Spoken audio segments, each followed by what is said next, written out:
नमस्कार। गो गोरखपुर रेडियो पर आप सुन रहे हैं आज 4 अगस्त 2025 का विशेष समाचार बुलेटिन। मैं हूं आपके साथ काव्या। आइए देखते हैं आज की मुख्य सुर्खियां। इंडियन मेडिकल एसोसिएशन 1 करोड़ रुपए की लागत से शहर में नया ब्लड बैंक स्थापित करेगा। एम्स के सर्जनों ने एक महिला के बाएं गुर्दे से फुटबॉल के आकार का 3.5 किलोग्राम का ट्यूमर सफलतापूर्वक निकाला। गोरखपुर नगर निगम की स्मार्ट बाढ़ प्रबंधन परियोजना को वैश्विक GIIF global water tech awards 2025 फीट के लिए चुना गया। GDA ने नए गोरखपुर के लिए भूमि अधिग्रहण की प्रक्रिया तेज की। गुरुकुल सिटी में नियुक्त किए गए तहसीलदार और लेखपाल। गोरखपुर में मल्टी लेवल पार्किंग का ठेका महंगा होने से शुल्क बढ़ा, नागरिकों पर पड़ेगा अतिरिक्त बोझ। बेलीपार पुलिस ने चोरों के एक गिरोह के 2 शातिरों को पकड़कर 31 लाख रुपए की ज्वेलरी और 4.5 लाख रुपए का गांजा बरामद किया। मोहनापुर में तेंदुए का आतंक बरकरार, वन विभाग की टीमें अभी तक उसे पकड़ने में नाकाम। तो चलिए अब इन खबरों को विस्तार से जानते हैं। सबसे पहले बात करते हैं स्वास्थ्य सेवाओं से जुड़ी एक महत्वपूर्ण खबर की। गोरखपुर में स्वास्थ्य सेवाओं को बेहतर बनाने की दिशा में एक बड़ा कदम उठाया गया है। इंडियन मेडिकल एसोसिएशन यानी IMA की गोरखपुर शाखा अपने देवरिया बाईपास स्थित भवन में 1 करोड़ रुपए की लागत से एक ब्लड बैंक स्थापित करने जा रही है। इस पहल से शहर में जरूरतमंद लोगों को समय पर रक्त उपलब्ध कराने में बड़ी मदद मिलेगी। एम्स गोरखपुर से भी एक बड़ी चिकित्सा सफलता की खबर आई है। एम्स के सर्जनों ने नंदानगर की 33 वर्षीय दीपिका कुमारी के बाएं गुर्दे से फुटबॉल के आकार का लगभग 3.5 किलोग्राम का ट्यूमर सफलतापूर्वक निकाला है। यह ट्यूमर खून की मुख्य नस से चिपका हुआ था, जिससे ऑपरेशन अत्यधिक जोखिम भरा था, लेकिन एम्स के सर्जन डॉक्टर गौरव गुप्ता के नेतृत्व में सर्जिकल टीम ने इसे सफलतापूर्वक पूरा कर महिला को नया जीवन दिया। अब बात करते हैं शहर के विकास और प्रबंधन से जुड़ी खबरों की। गोरखपुर नगर निगम के लिए एक गौरवपूर्ण खबर है। निगम की स्मार्ट शहरी बाढ़ प्रबंधन परियोजना को प्रतिष्ठित GIIF global water tech awards 2025 फीट के लिए चुना गया है। इस अत्याधुनिक प्रणाली के कारण शहर के जल भराव वाले क्षेत्रों में जल भराव की अवधि 10-12 घंटे से घटकर अब मात्र 1 से 1.5 घंटे रह गई है।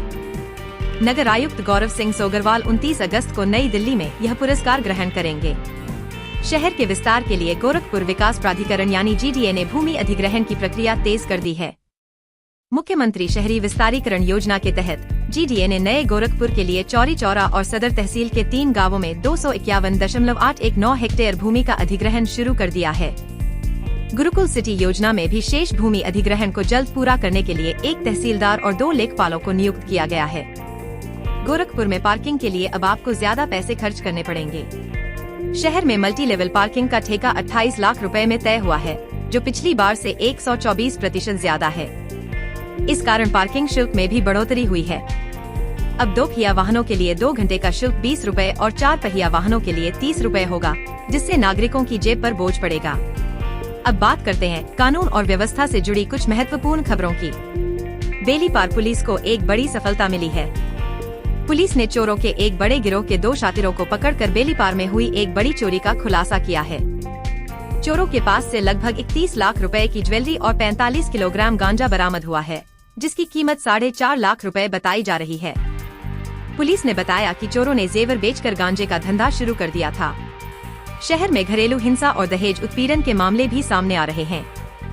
खोराबार और खजनी थाना क्षेत्रों में दहेज के लिए विवाहिताओं के साथ मारपीट और उत्पीड़न के 2 मामले दर्ज किए गए हैं। पीड़ित महिलाओं का आरोप है कि ससुराल वाले उनसे 4 पहिया गाड़ी और 5 लाख रुपए की मांग कर रहे हैं। सहजनवा में एक ई रिक्शा पलटने से 3 महिलाएं और एक लड़की घायल हो गई हैं। वहीं संझाई गांव में एक किशोरी की संदिग्ध परिस्थितियों में मौत की खबर आई थी। पोस्टमार्टम में पता चला कि उसकी मौत करंट लगने से हुई थी। अब बात करते हैं कुछ अन्य महत्वपूर्ण खबरों की। गोरखपुर के मोहनापुर इलाके में पिछले कई दिनों से तेंदुए का आतंक जारी है। एक बार फिर रात में तेंदुआ CCTV कैमरे में कैद हुआ है। वन विभाग की टीमें अभी तक उसे पकड़ने में नाकाम रही हैं, जिससे इलाके के लोगों में दहशत का माहौल बना हुआ है।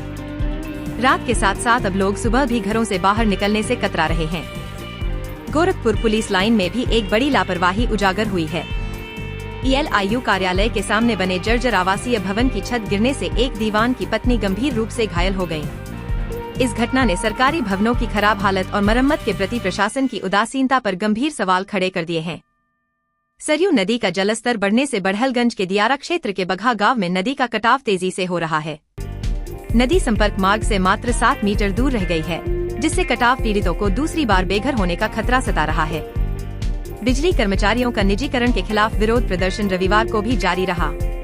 कर्मचारी संयुक्त संघर्ष समिति ने सरकार से पूर्वांचल और दक्षिणांचल विद्युत वितरण निगमों के निजीकरण की प्रक्रिया को तत्काल निरस्त करने की मांग की है। गोरखपुर के धुरियापार इंडस्ट्रियल कॉरिडोर में भी बड़े औद्योगिक प्रोजेक्ट्स के लिए भूमि अधिग्रहण की प्रक्रिया जारी है। अडानी और केयान ग्रुप ऑफ कंपनीज ने यहां क्रमशः 50 एकड़ और 60.5 एकड़ भूमि के लिए आवेदन किया है। तो ये थी गोरखपुर और आसपास से जुड़ी आज की प्रमुख खबरें। उम्मीद है कि यह बुलेटिन आपको पसंद आया होगा। हम फिर मिलेंगे कुछ नई और अहम खबरों के साथ। तब तक के लिए नमस्कार। गो गोरखपुर रेडियो, शहर की हर खबर सीधे आप तक। हे दोस्तों, कैसे हैं आप? गोरखपुर की हर बड़ी खबर से अपडेट रहना चाहते हैं? तो अभी गो गोरखपुर रेडियो को सब्सक्राइब करें। यहाँ आपको मिलेंगे सुबह और शाम के ताज़ा न्यूज बुलेटिन, साथ ही शहर से जुड़ी हर जरूरी जानकारी के पॉडकास्ट। अब खबरों और सूचनाओं से अपडेट रहना हुआ और भी आसान। तो इंतजार किस बात का? अभी लाइक और सब्सक्राइब करें। गो गोरखपुर रेडियो, आपका अपना शहर, आपकी अपनी आवाज।